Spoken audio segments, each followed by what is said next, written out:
Did Jesus really go to India? Or what about Egypt or even Britain? Did he study with wise mystics, learn ancient healing arts, or uncover cosmic secrets that changed everything? What if Jesus' most profound teachings came from experiences and studies during his mysterious gap years? These are some of the wildest theories about Jesus' lost years. Today we're diving into one of the biggest mysteries in biblical study and esoteric history, the gap years of Jesus, sometimes called the lost years of Jesus. This period covers roughly 18 years, between his childhood and the start of his ministry when he was around 30.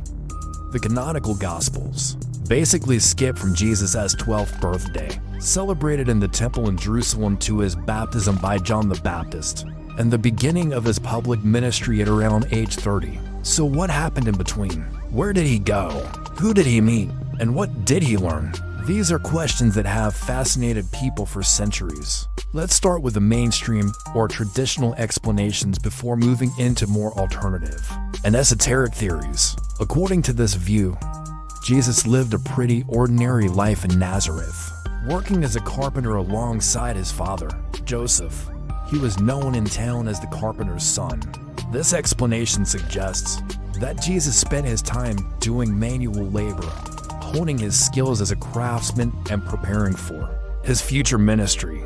Another mainstream idea is that Jesus devoted these years to intense study of the Jewish scriptures, the Torah, and to prayer and meditation. Some scholars suggest he might have traveled to Jerusalem to study in the synagogues or immersed himself in the Essene community, known for their spiritual teachings and commitment to studying ancient wisdom.